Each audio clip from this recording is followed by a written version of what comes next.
ಕಾಂಗ್ರೆಸ್ ಗಲಾಟೆ ಮಧ್ಯ ಬಿಜೆಪಿಯ ರಾಜ್ಯಾಧ್ಯಕ್ಷರದು ನಡೆಯುತ್ತಂತೆ. ಈ ವಾರದಲ್ಲೇ ಮುಗಿದೋಗುತ್ತಂತೆ. ಹೌದಾ? ಮುಗಿಸ್ಕೊಂಬಿಡಿಪ್ಪ, ಭಾಳ ಇಂಪಾರ್ಟೆಂಟ್. ನಾಳೆ ಉತ್ತರಾಖಂಡ, ಆಂಧ್ರ ಪ್ರದೇಶ, ತೆಲಂಗಾಣದ್ದೆಲ್ಲ ಮುಗಿಯುತ್ತಂತೆ. ಅದು ಆದ ಕೂಡಲೇ ನಮ್ಮದಂತೆ ಉಸ್ತುವಾರಿ ಶಿವರಾಜ್ ಸಿಂಗ್ ಚೌಹಾಣ್ ಬರ್ತಾರಂತೆ. ಒಳಕಚ್ಚಾಟಕ್ಕೆ ಹೈಕಮಾಂಡ್ ಮದ್ದೊರೆಯುವ ಸಾಧ್ಯತೆ ಇದೆಯಂತೆ. ಕಾಂಗ್ರೆಸ್ಸಿನ ಒಳಕಚ್ಚಾಟ ಸರ್ಕಾರ ಬಿದ್ದಾಗ ರಣಹದ್ದುಗಳಂತೆ ಕಾಯುತ್ತಿದ್ದಾರೆ ಅಂತ ಬಿ ಜೆ ಪಿಯವರು ಬುರುಡೆ ಬಿಡ್ತಾರೆ. ಇಲ್ಲಿ ಶಿವರಾಜ್ ಸಿಂಗ್ ಚೌಹಾಣ್ ಏನಕ್ಕೆ ಬರ್ತಾರಂತೆ? ಇದು ಮದ್ದರಿಯಕ್ಕೆ. ಅಲ್ಲ ಮದ್ದರಿತಾರಂತೆ. ಇದು ಪಾರ್ಟಿ. ನಾವು ಜನಕ್ಕೆ ಆಯ್ಕೆ ಏನಿದೆ ಈಗ? ಬ್ಯೂಟಿಫುಲ್. ಸರಿ, ಅದು ಎಂಥದೋ ಒಂದು ಯಾರನ್ನೋ ಒಬ್ಬರನ್ನ ಮಾಡ್ತಾರೆ. ಯಾರನ್ನು ಮಾಡ್ತಾರೋ ಏನು ನಮ್ಗೇನು ಗೊತ್ತು? ಅಲ್ಲೇನು ಹೇಳಿದ್ವೋ ಇಲ್ಲೂ ಅದೇ. ಅವ್ರ ಪಕ್ಷ ಅವ್ರ ತೀರ್ಮಾನ ಅಷ್ಟೇ. ಮುಂದಕ್ಕೆ ಹೋಗೋಣ. ಇನ್ನು ಸಂವಿಧಾನ ಪೀಠಿಕೆಯಿಂದ ಜಾತ್ಯತೀತ ಮತ್ತು ಸಮಾಜವಾದಿ ಪದ ತೆಗೆಯಬೇಕು ಎಂಬ ಆರ್ಎಸ್ಎಸ್ನ ದತ್ತಾತ್ರೇಯ ಹೊಸಬಾಳೆ ಹೇಳಿಕೆ ಕಾಂಗ್ರೆಸ್ ಕಣ್ಣನ್ನು ಕೆಂಪಾಗಿಸಿತು. ಸಚಿವ ಪ್ರಿಯಾಂಕ್ ಖರ್ಗೆ ಕೇಂದ್ರದಲ್ಲಿ ನಾವು ಅಧಿಕಾರಕ್ಕೆ ಬಂದರೆ ಆರ್ಎಸ್ಎಸ್ ಬ್ಯಾನ್ ಮಾಡ್ತೀವಿ ಅನ್ನೋ ಧಾಟಿಯಲ್ಲಿ ಮಾತನಾಡಿದರು. ಇನ್ನು ಎಐಸಿಸಿ ಅಧ್ಯಕ್ಷ ಮಲ್ಲಿಕಾರ್ಜುನ ಖರ್ಗೆ ಹೊಸಬಾಳೆಯವರು ಮನುಸ್ಮೃತಿ ವ್ಯಕ್ತಿ, ಬಡವರ ಏಳಿಗೆ ಸಹಿಸಲ್ಲ ಅಂತ ವಾಗ್ದಾಳಿ ನಡೆಸಿದ್ರು. ಆದರೆ ಮಾಜಿ ಡಿಸಿಎಂ ಈಶ್ವರಪ್ಪ ಜಾತ್ಯತೀತ ಮತ್ತು ಸಮಾಜವಾದಿ ಪದವನ್ನು ಸೇರಿಸಿದ್ದೇ ತಪ್ಪು ಅಂತ ವಾದಿಸಿದ್ರು. ನಲ್ಲಿ ಜಾತ್ಯತೀತ ಇರ್ಬೋದು, ಸಮಾನತೆ ಇರ್ಬೋದು, ಸಮಾನವಾದಂತ ಅವಕಾಶಗಳಿರ್ಬೋದು, ಅವರಿಗೆ ಅಲರ್ಜಿ ಇದೆ. ಮತ್ತೊಮ್ಮೆ ಪುನರುಚ್ಚರಿಸ್ತಾ ಇದ್ದಾರೆ. ನಾವು RSS ಅವರ ತತ್ವ ಸಿದ್ಧಾಂತವನ್ನ ಮುಂಚೆಯಿಂದಾನು ವಿರೋಧ ಮಾಡ್ಕೊಂಡು ಬಂದಿದ್ದೀವಿ, ಮುಂದೆನೂ ಮಾಡ್ತೀವಿ. 2-3 ಸರಿ ಅವ್ರಿಗೆ ಬ್ಯಾನ್ ಮಾಡಿದ್ವಿ. ಆ ಬ್ಯಾನ್ ಅನ್ನ ನಾವು ತೆರವುಗೊಳಿಸಿದ್ದೆ ತಪ್ಪಾಯ್ತು ನಮ್ಮಿಂದ.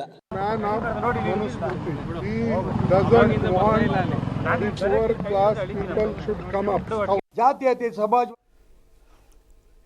ಯಾರಾದರೂ ಮಾತಾಡಿದ್ರೆ ಕೇಸ್ ಹಾಕು, ಇಲ್ಲ ಅವ್ರನ್ನ ಬ್ಯಾನ್ ಮಾಡು, ಇಷ್ಟೇ ಇವ್ರಿಗೆ ಗೊತ್ತಿರುತ್ತೆ ಸರ್. ಸುಮ್ಮನೆ ಪ್ರಿಯಾಂಕರ್ಗೆ ಮಾತಾಡ್ಬಿಟ್ರೆ ಬ್ಯಾನ್ ಆಗ್ಬಿಡುತ್ತಂತ, ಇವ್ರು ತೆಗೆದು ಬಿಟ್ರಂತ.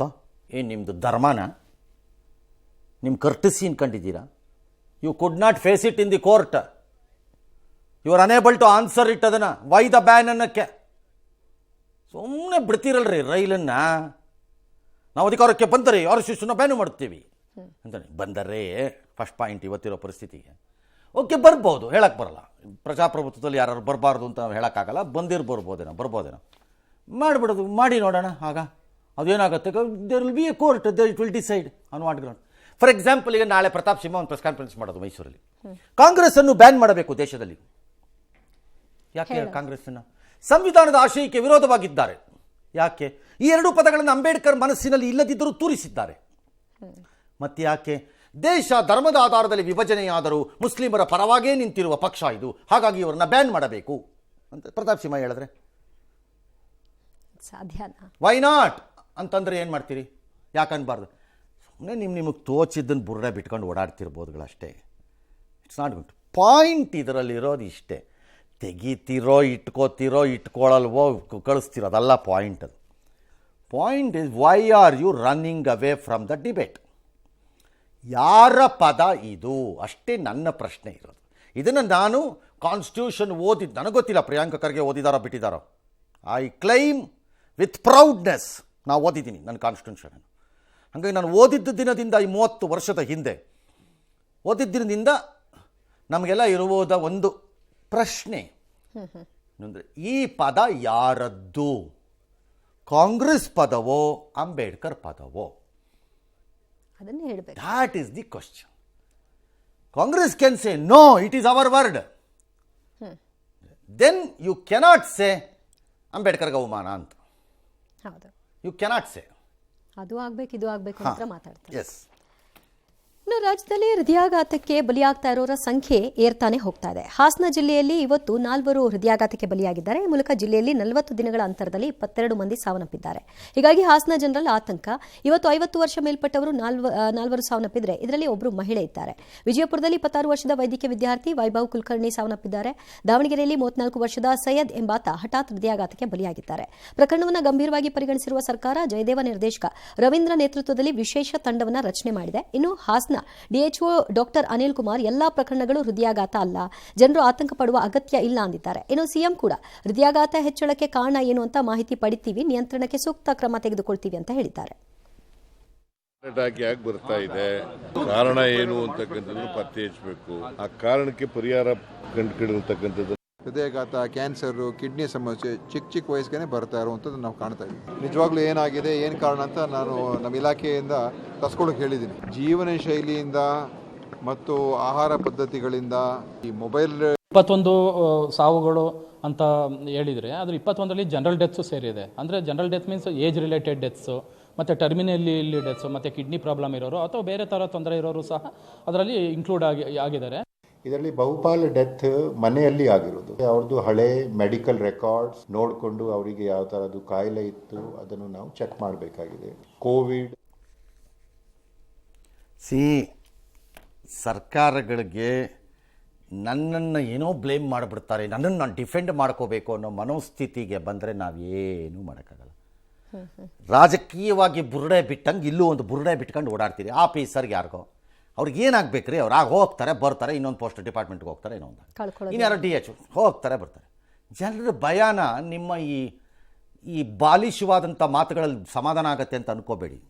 ಪೀಪಲ್ ಆರ್ ವರೀಡ್, ಅಷ್ಟು ಮಾತ್ರ. ಯಾಕೆ ಅಂತ ಹೇಳ್ತೀನಿ. ನಾನು ಬೇಸಿಕಲಿ ಸ್ವಲ್ಪ ಸೈನ್ಸ್ ವಿಚಾರದಲ್ಲಿ ಭಾಳ ಕೇರ್ಫುಲ್ ಆಗಿರ್ತೀನಿ. ನಾನು ಬಾಯಿಗೆ ಬಂದಂಗೆ ಹೇಳಕ್ಕೆ ಹೋಗಲ್ಲ ನಾನೇನು. ಇದರಲ್ಲಿ ಹೇಳ್ತೀನಿ, there are some serious concerns ಇದೆ ಇದರೊಳಗಡೆ, ಇಲ್ಲ ಅಂತ ಹೇಳಲಿಕ್ಕೆ ಆಗ್ತಿಲ್ಲ ನನ್ನ ಕೈಯಲ್ಲಿ. ಫಾರ್ ಎಕ್ಸಾಂಪಲ್, ಸಮ್ವನ್ ಅಲ್ಲಿ ಯಾರೋ ಮಾತಾಡಿದಂತಹ ಬುದ್ಧಿವಂತರಲ್ಲಿ ಒಬ್ಬರು ಯಾರೋ ಹೇಳ್ತಿದ್ರು ಕಿಡ್ನಿ ಕ್ಯಾನ್ಸರ್. ಪಾಸಿಬಲ್, ಕಿಡ್ನಿಯಿಂದ ಕ್ಯಾನ್ಸರಿಂದ ಸಾಯಬಾರ್ದು ಅಂತ ಹೇಳಲ್ಲ. But the way deaths are happening ನಮಗೆ ಪ್ರಾಬ್ಲಮ್ ಕಾಣಿಸ್ತಾ ಇರೋದು ಜನಕ್ಕಿಲ್ಲಿ ಕಾಮನ್ ಸೆನ್ಸಲ್ಲಿ. Collapse and death, collapse and death. No kidney patient will collapse and die like that. Medically can anybody say that? Cancer patient 4th ಸ್ಟೇಜೋ final ಸ್ಟೇಜೋ ಯಾವುದೋ ಒಂದು stage ಬಂದವನು ಹಿಂಗೆ ಕೊಲಾಪ್ಸಾಗಿ ಸಾಯ್ತಾನ ಕ್ಯಾನ್ಸರಲ್ಲಿ? ಓವರ್ ಎ ಪೀರಿಯಡ್ ಆಫ್ ಟೈಮಲ್ಲಿ ಸಾಯ್ತಾನೆ. ಸಾಯ್ತಾರೆ, ಸಾಯಲ್ಲ ಅಂತ ನಾನು ಹೇಳೋಕ್ಕಾಗದೇ ಇಲ್ಲ. ಎರಡನೇದು, ಒಂದು ಶೋಕಿ ಸ್ಟಾರ್ಟ್ ಆಗೋಗಿದೆ ಮಂತ್ರಿಗಳಿಗೆ, ಅಧಿಕಾರಿಗಳಿಗೆ. ಮಾಡ್ತಿದ್ರೆ ಜೀವನ ಶೈಲಿ. ಏನಪ್ಪ ಜೀವನ ಶೈಲಿ? ಈಗ ಈ ಹಾಸನದಲ್ಲಿ ಸತ್ತಿರೋ 22 ಜನದಲ್ಲಿ ಯಾರ್ಯಾರ ಜೀವನ ಶೈಲಿ ಏನೇನಿತ್ತು? ಏನು ಅವ್ರೇನು ಪ್ರಪಂಚದಲ್ಲಿ ಯಾರು ನೋಡದೇ ಇರೋ ಅಕ್ಕಿ ತಂದು ಊಟ ಮಾಡ್ತಿದ್ರಾ? ಏನು ಇರ್ಲಿಕ್ಕೆ ಸಾಧ್ಯ? ವಾಟ್ ಈಸ್ ದ ಜೀವನ ಶೈಲಿ? ಏನದು? ಇದೊಂದು ಶೋಕಿಯಾಗಿ ಹೋಗ್ತಾ ಇದೆ.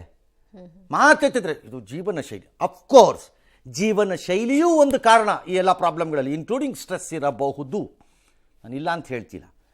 ಅದಕ್ಕೆ ನಾವು ಇದನ್ನು ಸ್ಟಡಿ ಮಾಡೋಣ ಅನ್ಬೇಕೇ ಹೊರತು ಯಾರೋ DHOನೋ ಇನ್ನಾರೋ ಆಫೀಸರೋ ಕೂತ್ಕೊಂಡು ನಮ್ಮೇಲೇನು ಬರೆದಿರೋ ಥರ ಇದೆಲ್ಲ ಜನರಲ್ ಡೆತ್ತು ಅಂತ ಡಿಫೆಂಡ್ ಮಾಡೋ ಮೂರ್ಖತನಗಳಿಗೆ ಹೋಗಬೇಡಿ. People are varied.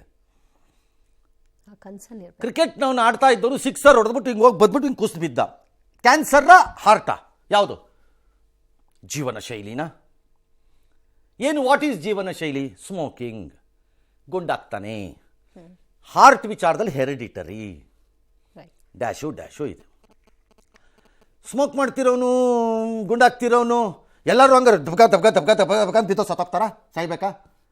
No, something has happened, ನಮ್ಮಲ್ಲೇನೋ ಆಗಿದೆ. ಅದನ್ನು ಕೆಲವು ಬಾಡಿಗಳು ಡೈಜೆಸ್ಟ್ ಮಾಡ್ಕೊಂಡಿವೆ, ಕೆಲವು ಬಾಡಿಗಳಿಗೆ ಡೈಜೆಸ್ಟ್ ಆಗಿಲ್ಲ ಅನ್ಸತ್ತೆ.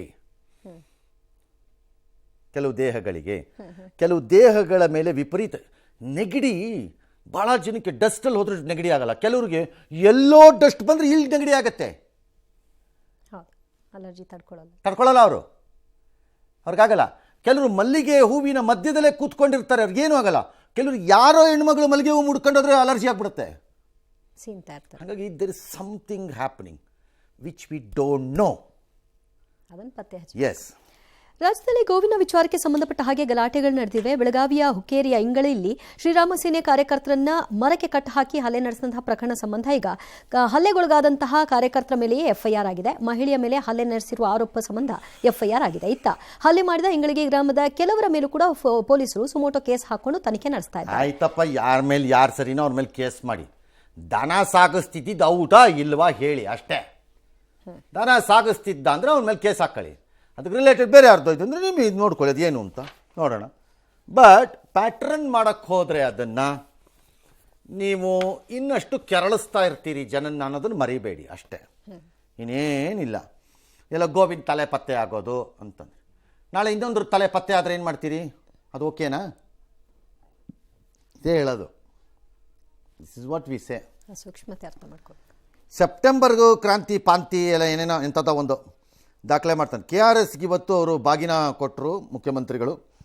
ಜೂನ್ ತಿಂಗಳಲ್ಲಿ ಕೊಟ್ಟಿದ್ದು ಅವರೇ ಫಸ್ಟ್ ಅಂತ. ಬಿಕಾಸ್ ನಮ್ಮದು ರೆಕಾರ್ಡೆಡ್ ಹಿಸ್ಟ್ರಿ ಆಫ್ 80 ವರ್ಷನೋ 90 ವರ್ಷದಲ್ಲೋ ಜೂನ್ನಲ್ಲಿ ತುಂಬಿರಲಿಲ್ಲ ಇದು ಅನ್ನೋದಿತ್ತು. ಹಾಗಾಗಿ ಸಹಜವಾಗಿ ಇದಾಯಿತು. ಬೆಳಿಗ್ಗೆ ಇವತ್ತು ಬಾಗಿನ ಎಲ್ಲ ಕೊಟ್ಟಿದ್ದ. ಹೌದು ಸರ್. 93 ವರ್ಷಗಳಲ್ಲಿ 76 ವರ್ಷಗಳು ಭರ್ತಿಯಾಗಿದ್ದಾವೆ. 17 ಬಾರಿ ನೀರು ತುಂಬಿಲ್ಲ. ನಾವು ಅಧಿಕಾರಕ್ಕೆ ಬಂದಾಗಲೂ ಕೂಡ ಭಾರಿ ಬರಗಾಲ. ವಿರೋಧ ಪಕ್ಷದವರು ಸಿದ್ದರಾಮಯ್ಯನವರ ಕಾಲ್ಗುಣ ಚೆನ್ನಾಗಿಲ್ಲ, ಕಾಂಗ್ರೆಸ್ ಸರ್ಕಾರ ಕಾಲ್ಗುಣ ಚೆನ್ನಾಗಿಲ್ಲ. ನಾವು ಮೂಢನಂಬಿಕೆಗಳ ವಿರುದ್ಧವಾಗಿ ಒಂದು ಕಾಯ್ದೆ ಮಾಡಿದೀವಿ. ಪ್ರಕೃತಿ ನಿಮ್ಮ ಆಸೆಗಳನ್ನೆಲ್ಲ ಪೂರೈಸ್ತದೆ, ಆದರೆ ದುರಾಸೆಗಳನ್ನಲ್ಲ. ಪ್ರಕೃತಿಗೆ ವಿರುದ್ಧ ಇಲ್ಲ, ಕರೆಕ್ಟ್. ಜನ ಕೊಡೋ ಅಂಥ ಅಧಿಕಾರ, ಗೌರವ ನಿಮ್ಮ ಆಸೆಗಳನ್ನೆಲ್ಲ ಪೂರೈಸತ್ತೆ, ನಿಮ್ಮ ದುರಾಸೆಗಳನ್ನಲ್ಲ. ಬಟ್ ಅನ್ಫಾರ್ಚುನೇಟ್ಲಿ ಇಂಡಿಯನ್ ಡೆಮೋಕ್ರಸಿನಲ್ಲಿ ದುರಾಸೆಗಳನ್ನು ಅದು ಪೂರೈಸ್ತಾ ಇದೆ ಈಗ. ಇವ್ರಿಗೆ ಬೇಕಾದ ಹಾಗೆ. All right.